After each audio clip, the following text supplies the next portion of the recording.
Hey everybody, Aaron and Heather here, giving you the third quarter 2022 real estate update. We're coming into this new market. What have we been dealing with? We've been dealing with low inventory. We've been dealing with high demand. We've been dealing with record low interest rates held down by the Fed perfectly to stimulate the economy because we had massive issues with COVID and we needed the markets to continue to operate well. We needed some inflation to happen. We just needed our economy to stay in motion. And guess what? It did. It worked, but boy did it ever work. It did, right? So now we're all feeling this shift, this pause. We're seeing it across the board in multiple markets, not just even in real estate. But this one's different. Have you guys heard your friends, your family, people at the office talking about the Great Recession back in 2008, 2009, and how we're headed into another one? This one is different. We're gonna kind of go over about 10 reasons why it's different, but this one is more of like an engineered, designed recession by the government, right? They've raised the Fed funds rate. They've done certain things to create stagflation, which is kind of a funky term, right? We know inflation, but stagflation just means we're slowing down the rate of inflation, which they wanted to have happen for a while, but it got a little high. Yeah, we need this. You all feel it when you're at the pump, right? And we hear about talks about this being the cost of gas being increased because of the war, and we talk, well, that doesn't make sense when it comes to the food. Well, we talk about how is the war affecting our supply chain with food and all that. Look, inflation is inflation. There's always multiple factors, right? So we're dealing with inflation happening, and the best way to deal with inflation and to lower that is to increase those short-term rates. And the Fed are doing it, and guess what? They're gonna keep doing it. They're gonna meet again later this month, and you can almost guarantee you're gonna see another 3/4 of a point increase on the short-term rate. And so let's prepare based on what we know about the real estate market today and what we can anticipate happening, but let's do that by looking at history. A quick history lesson, like Heather said, 10 things, 10 comparisons. I'm gonna play Great Recession. Heather's gonna play Today. So, during the Great Recession, as you guys may remember, number one, we had very low down payments being paid by buyers. Every home that was purchased, not every home, but the vast majority of homes were either 0 down, 3% down, no income verification, all that kind of stuff. But the main issue being 0 down payment. What are we seeing today? We, over the last 2 years, have seen people coming in with 20, 30, 40, 50 or more percent in a down payment. Everybody has cash right now, and they're not afraid to use it. As a matter of fact, it's a great place to use it. And so they are doing that. So there's much less risk at defaulting when you're putting down large down payments. Makes a ton of sense. Number two, during the Great Recession, we dealt with record ease in obtaining financing. There's countless stories of people that were buying homes during the Great Recession with no income verification, no down payment. If you had a pulse, you could get a loan. It's partly what caused the Great Recession. And the great news is that for the past, I don't know, 7, 8 years, the loan guidelines have been very heavy, very strict. You have to go through proving your income, proving your net worth, proving all of these things in order to get a loan so that we don't end up where we did 12 years ago. We were seeing people getting loans with FICO scores in the 500s back then. And I mean, the vast majority of our clients that are buying homes, that have been buying homes for the last few years, have been way over 700. So, you know, FICO scores, which, you know, don't tell the whole story, but are a pretty good indication of your ability to pay debt, have been really high. So, number three, in the Great Recession, we saw average credit scores of 650 is what the statistics show. Today? The average credit score that we're seeing for most buyers is 745. Which, if 800's perfect, that's like perfect adjacent. It is. All right, number four. Back during the Great Recession, we saw a ton of people refinancing their home, pulling cash out and buying what? They were buying Toys. Yeah, boats and Sea-Doos and cars. And I think that was the cusp of like Instagram influencers coming out. And so they really needed to fill their pocket with what they were going to take pictures in front of. I don't know if that's true, but it feels right. So if you had money in your home, why not pull it out and get a Bentley? But we saw people using their freaking homes as ATMs to buy whatever the heck they want. Yes. And thankfully, that could have happened again. But I think people got smart. They learned from the past. That's what history is for, right? So cash out refis in the last 3 years, especially since interest rates were so low, were done well. They were done to reinvest, to take some money of your equity out of your home, lower your rate, have a lower mortgage payment, and then go invest that money in another home or back into your home, doing a remodel, bringing it up to date, and then enjoying it.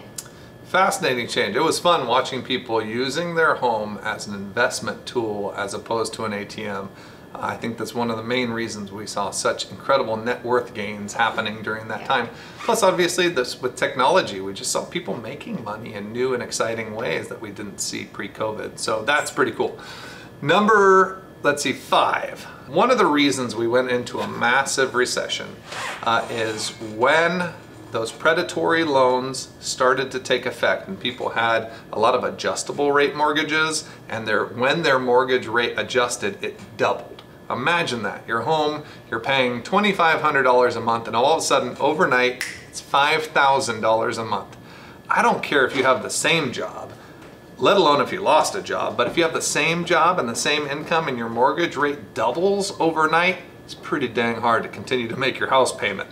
So we saw people who would have normally not needed to sell now have to sell. And the problem is when you have to sell, you're now faced with the issue of what if your home has no more equity?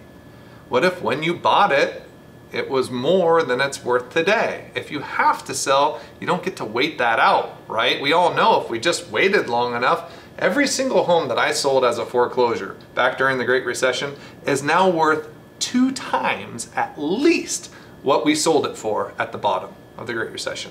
So if they were able to hold on, they would have doubled their income or their investment in that property. But there was very little to low to no equity in those homes during the Great Recession. Yeah. And now, because of rates being what they were, because of high down payments, we're seeing most homes have at least 50% equity in them. That's amazing. I know, so great. Number 6, we had high mortgage delinquency rates. That plays right into that predatory financing that we were talking about when you had adjustable rates during that time, when you had no income verification, and if you had a pulse you can get a loan. Well, obviously those people are just right on the cusp of being delinquent in paying their mortgage.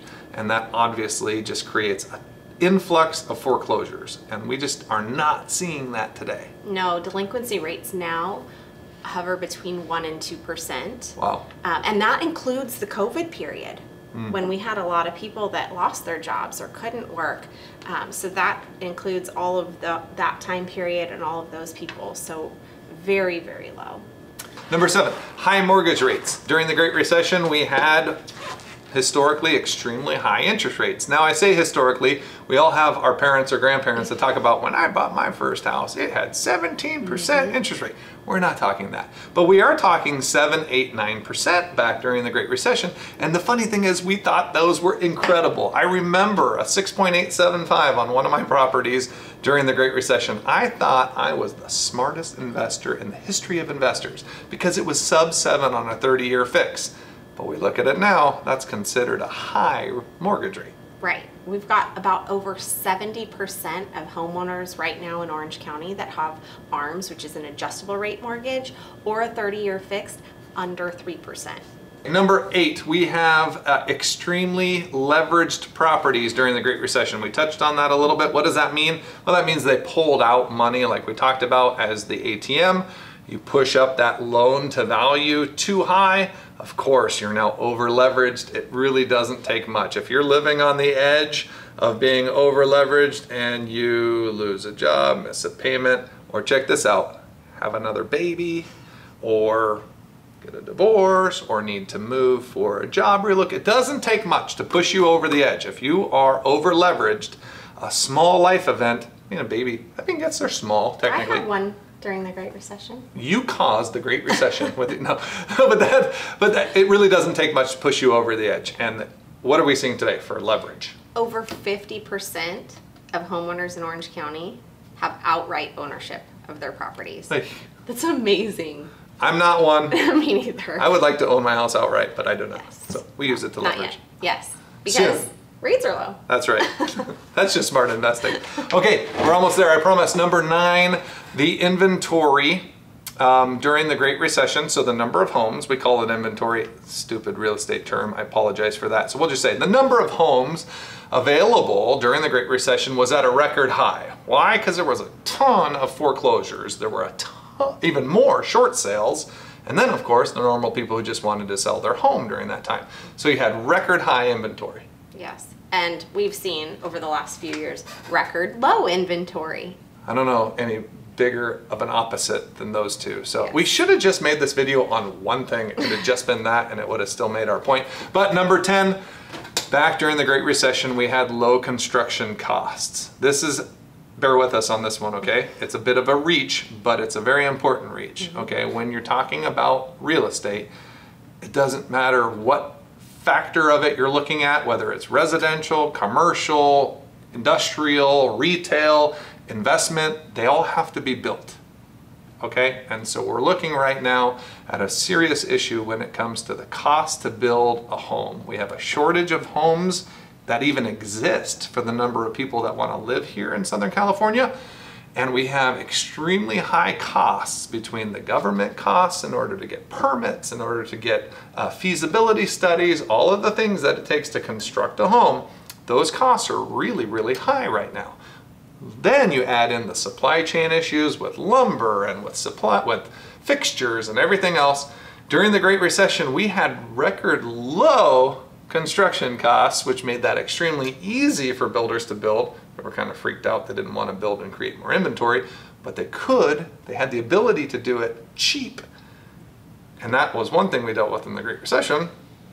What about today? Well, and that created more inventory, right? Of course, yep. So for anyone that wants to build a home right now, or that wants to remodel, those costs are high. But the reason that it's good in this market is that it's not going to cause an overproduction of new homes, which leads to an increased inventory that exceeds demand. Yeah, so as you can see, we're not dealing with the concern of a Great Recession. If we go into an economic recession, I can guarantee you from everything we believe, what we surround ourselves with the best economists we can find, finding the best information we can for you, because we feel that that is our responsibility as professionals in the real estate industry to be able to digest that information and give it to you in this format so that you can make decisions for you and for your family. And when you just compare these 10 items, and we could probably go on for another 10, I mean, the dichotomy, the difference between the two is so incredible that we don't see any reason why this next recession or this next downturn is truly going to be tied to real estate. No. The reality is the more stable a real estate market is, the better it is for you, the better it is for us, the better it is for the economy. That's what we should all want. We should all want there to be a seller who wants to sell at a price they're comfortable with, a buyer who's happy to pay that price and can afford it over the length of the loan. So this is all a good thing. We want to encourage you. I know most of the news that you get right now is negative and is bad, and we're not trying to sell you something. We're not trying to convince you of anything. We're just giving you the facts. So be encouraged. We sure hope this information is helpful for you. If you have any questions about it or you have any comments that you'd like to make, we would love to see them. But stay tuned, because it is going to be a fun change in our real estate market. Hey, we like fun. We like fun.